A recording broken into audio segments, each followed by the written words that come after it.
Hello, welcome back to my channel. My name's Chella, and this is Chella Reads a Bit. Today I'm going to be doing my worst books of 2021, and it was hard trying to find some for this list because most of my books were like between 4 and 3 stars this past year.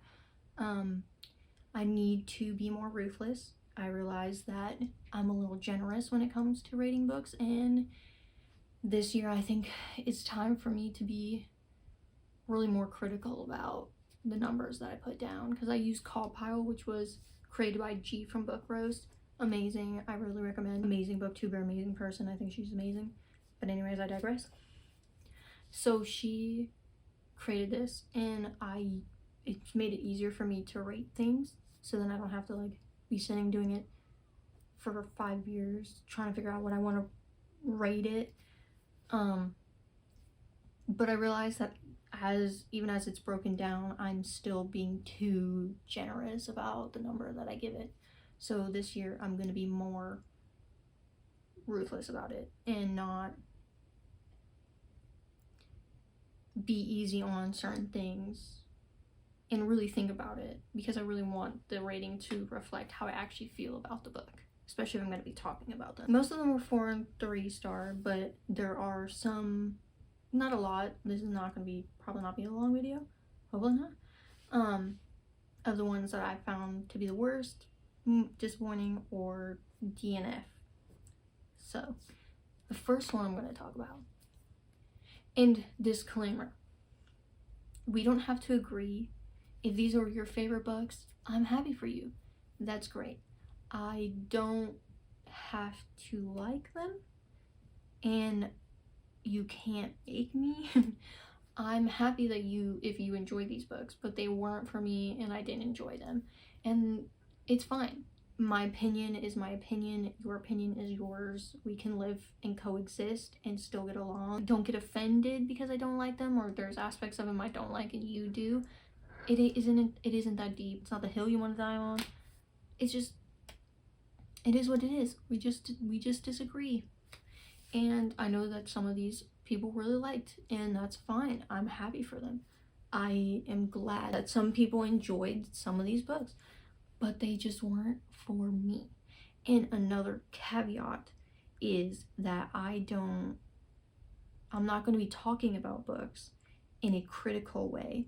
It's all going to be based on how I feel and what I liked and didn't like. I'm not going through it as analyzing for anything serious, like grammar, punctuation, the way the prose are, or anything. It's just based on how I feel about the book and what I liked and didn't like, and just explaining my opinion. I'm not being a critical reviewer.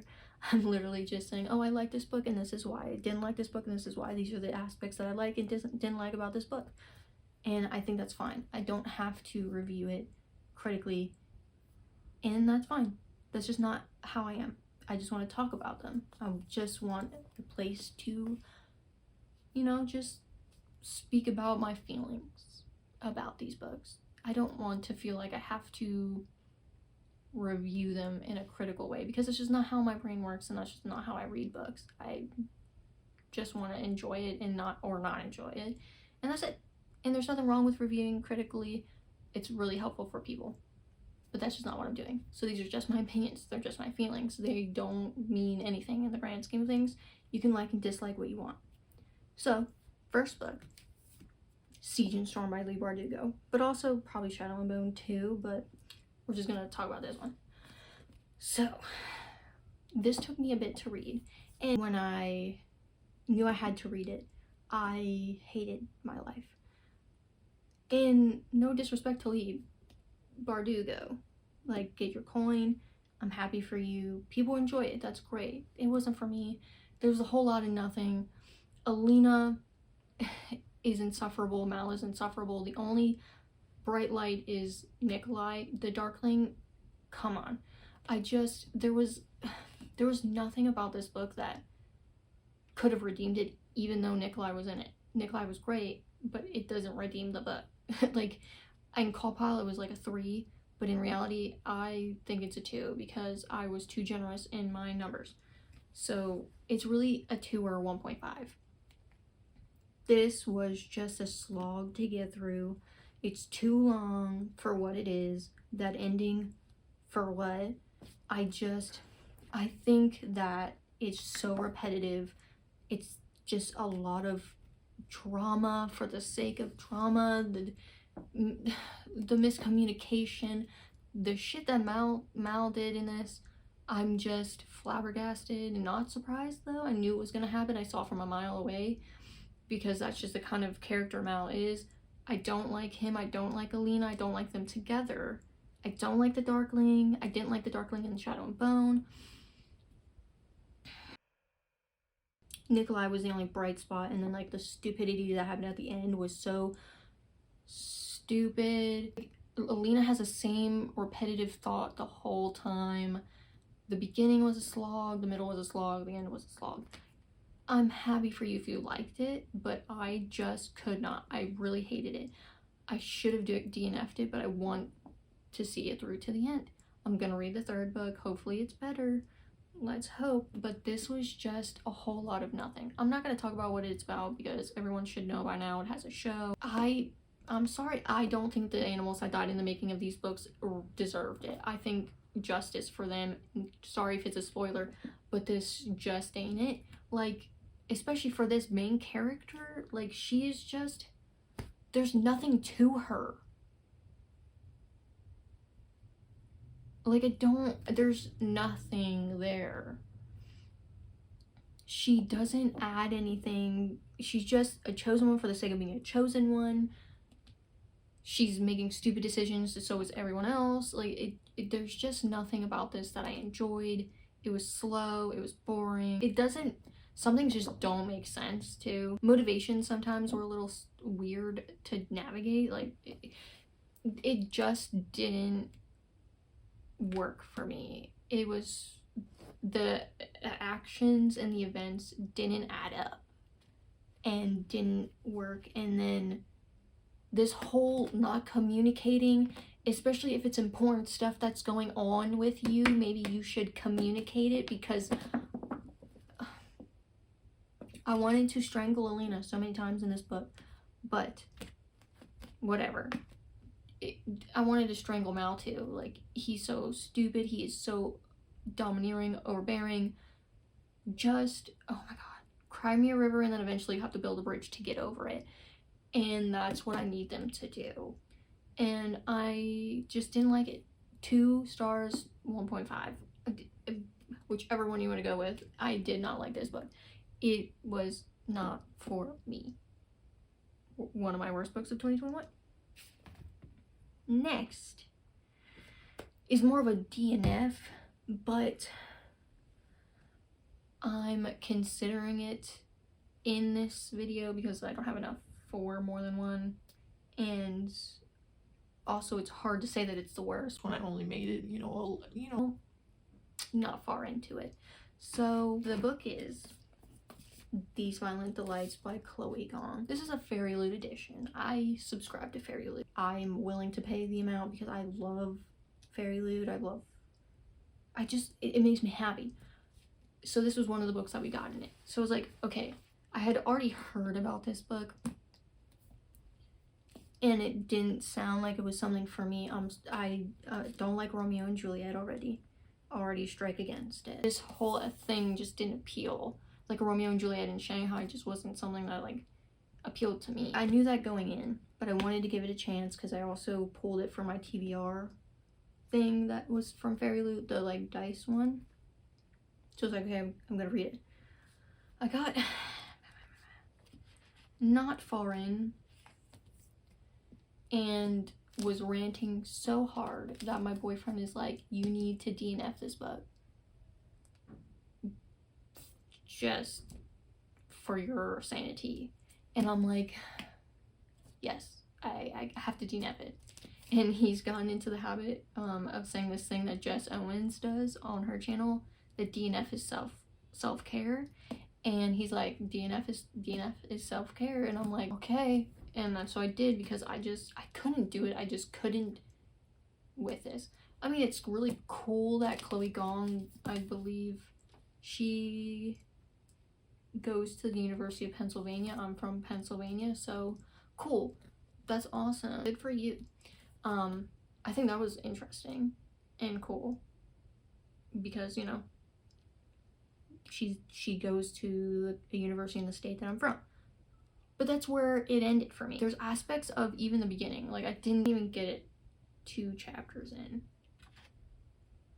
I think I got to chapter 1. There was just certain aspects of the book that was redundant, and I understood the importance and the point that was trying to be made, and I'm all for it. I just couldn't continue because it was kind of contradictory. There was a contradiction in here that I just could not get over, and I just couldn't.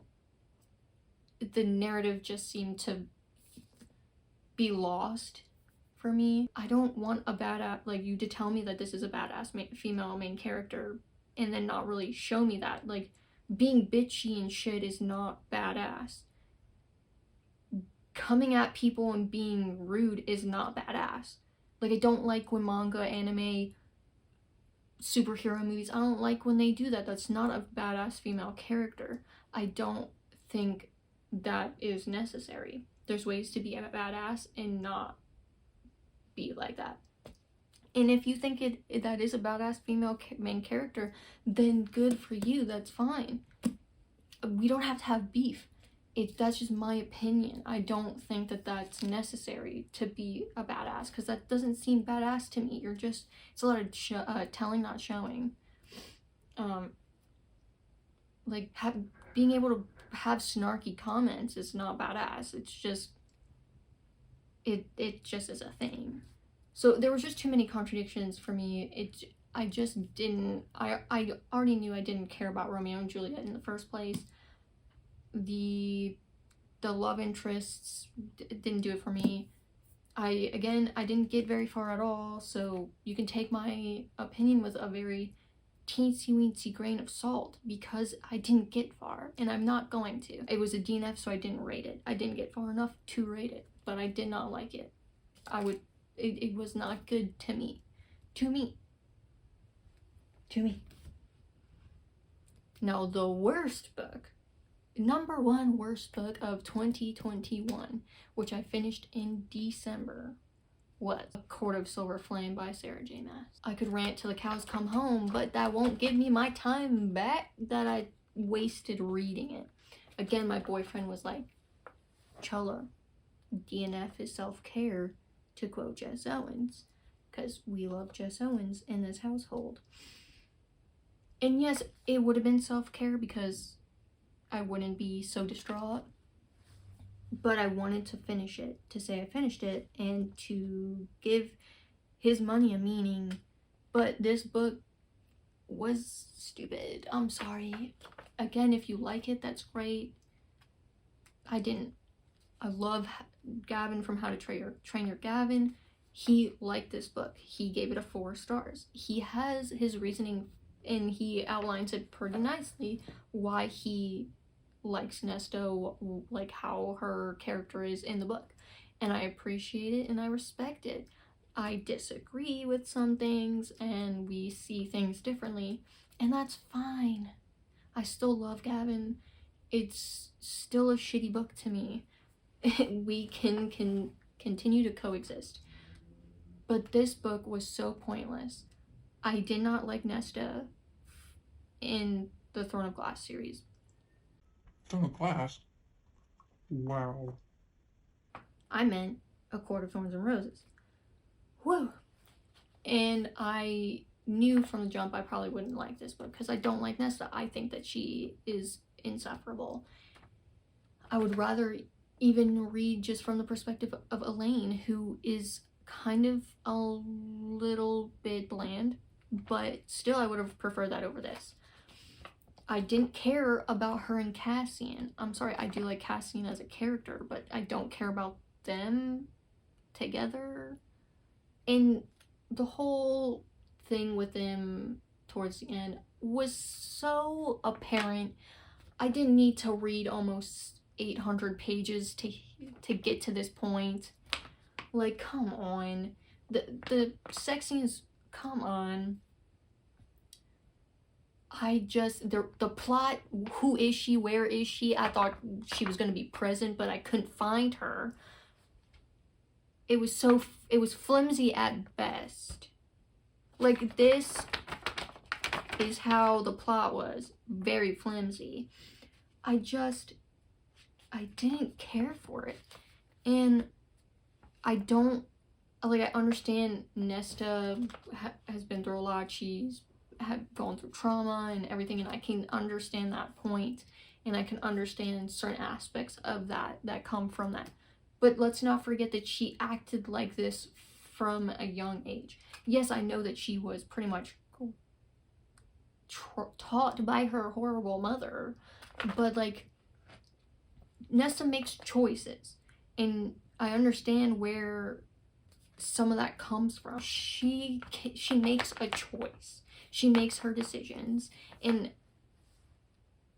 there's just no justification sometimes for those things. Yes, I feel bad for her trauma, and I sometimes feel bad about certain things that she thinks about herself. That's sad, but you make choices.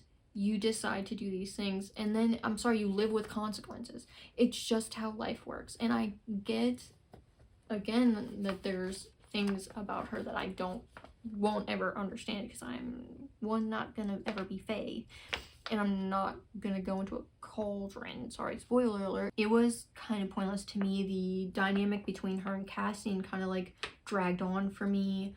It was like very repetitive on like this kind of going forward, but then going 10 times back. And I understand like that's also like kind of recovery in and of itself, and I get that, but like, it's almost 800 pages, and I just don't have it in me to hear it again. And it's like repetitive. And the thing with Feyre, I couldn't give two flying fucks about. I'm sorry, I didn't care one way or another how things went. That's how much I really was just done. And I'm sorry if you really enjoy this book. This is just my opinion, and I understand that it's not very critical and it's not very smart, but it's how I felt. And the whole Valkyrie thing, not spoiling anything, I just saw from a mile away. It was like a lot of telling, not showing. Why am I supposed to care about this character? Just a lot of things that you could just, it was so predictable. I would have rather like had a book in the perspective of Elaine and, what's his name? Asriel, whatever you want, however you want to say it. I think that would, I would have preferred that. I just don't like Nesta. I don't care for her snarkiness. I don't care for her bitchiness. I get to an extent, again, I understand how this all comes about. But again, I don't have to like it, and I don't have to agree with it, because a lot of times it's not justified. She made choices, and then she blamed other people for her choices and how she treated them. She put her own feelings on top of everybody else's. I appreciate what Elaine said, like how somehow her trauma is upsetting her. Like, you're upset about my trauma. Like, I'm sorry, my trauma is upsetting you, or something along those lines. Don't quote me, that's not verbatim. I don't remember it. Just Elaine came at her, and I was like, yes, that's it. Like, you're only seeing it from your point of view, which I get. You only have your lens. You only can live in your own body. But she also just made it, she came at everyone as if it was all their fault, but they're going through something too. And like, again, I get it, but at the same time, I don't.